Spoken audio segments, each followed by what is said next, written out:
Bonjour à tous, bienvenue dans ce nouvel épisode des Initiés. Aujourd'hui, vidéo spéciale sur une icône, une femme libre et engagée, Joséphine Baker. Vous êtes prêts? Alors c'est parti!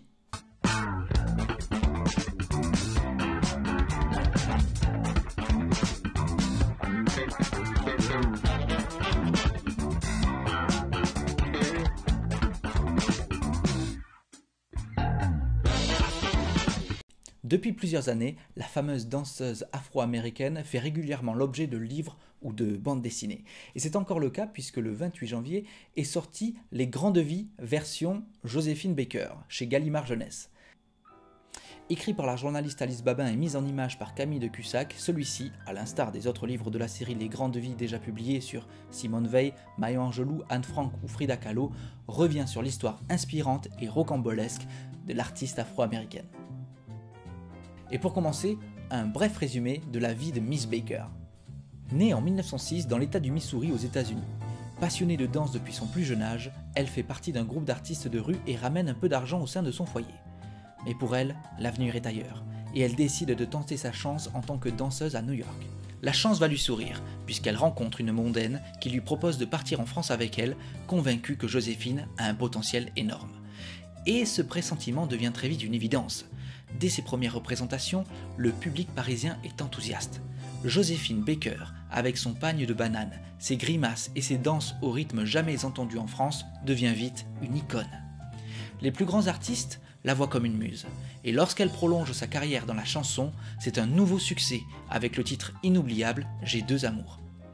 La vie de Joséphine Baker est très mouvementée, et ne s'arrête pas à la danse ou au chant. En 1939, elle devient agent du contre-espionnage à Paris, milite au sein de la Croix-Rouge française et s'engage dans l'armée de l'air. La haute société de Paris l'accueille à bras ouverts et elle reçoit la Légion d'honneur de la part du général de Gaulle après la Seconde Guerre mondiale. Très engagée évidemment dans la lutte contre le racisme, elle soutient Martin Luther King en 1963 durant la marche vers Washington. Cependant, Joséphine Baker dépense sans compter et arrive vite dans une détresse financière. Des personnalités importantes l'aident alors à remonter la pente, en lui offrant logement ou argent, comme Brigitte Bardot ou la princesse Grace de Monaco. Elle décède le 12 avril 1975 après une attaque cérébrale et est enterrée à Monaco. Comme vous le voyez, sa vie est un véritable roman. Danseuse, chanteuse, militante, résistante. Pas étonnant qu'elle soit devenue une légende. Pour voir la vie de Joséphine Baker d'une façon ludique et colorée, je vous conseille de regarder la version culottée de Pénélope Bagieux que je vous mets dans la description. Comme vous pouvez l'imaginer, il est difficile de résumer en 5 minutes la vie de Joséphine Baker, alors j'ai choisi quelques détails importants et anecdotes de sa vie. Peu après la guerre, Joséphine consacra son énergie à transformer les Milandes, sa maison de campagne de Dordogne, en un mélange d'attractions touristiques et de centres d'éducation. Elle avait le projet d'adopter des enfants de nationalités diverses pour démontrer les possibilités de fraternité du monde et construire autour d'eux une communauté modèle. Dans ce projet, Jo Bouillon, le chef d'orchestre français qu'elle avait épousé en 1947, devait jouer un rôle essentiel. Elle ne pouvait pas avoir d'enfants, mais qu'importe, avec son mari, elle en adoptera 12.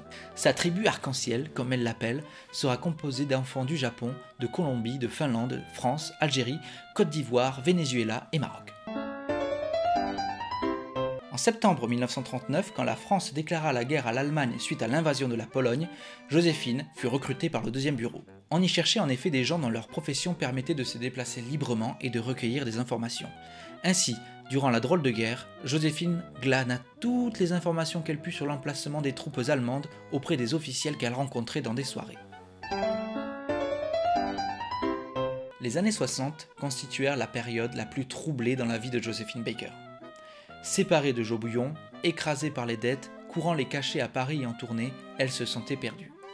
Mais elle n'en oubliait pas pour autant son combat pour l'égalité et la fraternité des peuples.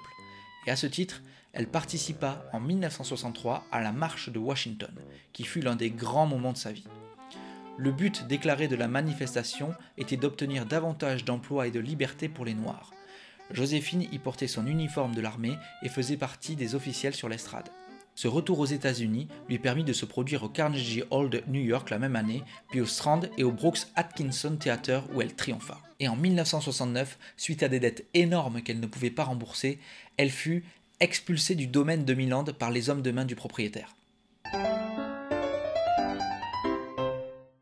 C'est Bobino qui accueillit le spectacle des 50 ans de carrière de Joséphine Baker, 50 ans d'amour avec son cher Paris. Le 8 avril 1975 fut le jour de la première. Et le jeudi d'après, elle ne devait plus se réveiller. Les funérailles nationales auxquelles elle eut droit étaient quasi sans précédent pour un artiste. Et on ne se quitte pas sans le saviez-vous.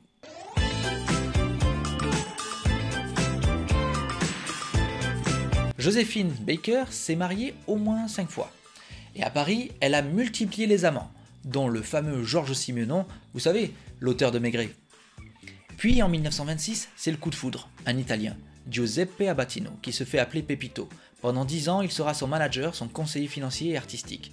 Joséphine ne veut pas épouser Pepito. Elle a d'ailleurs déjà été mariée 2 fois, à 13 puis à 15 ans.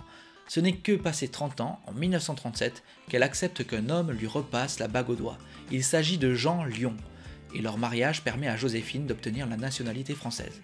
Elle aura encore 2 autres maris, le tranquille et dévoué Joe Bouillon, dont je vous ai parlé précédemment, puis un artiste américain du nom de Robert Brady, dont elle se sépare au bout d'1 an seulement, peu avant sa mort. Et c'est fini pour aujourd'hui, merci d'avoir regardé cette vidéo.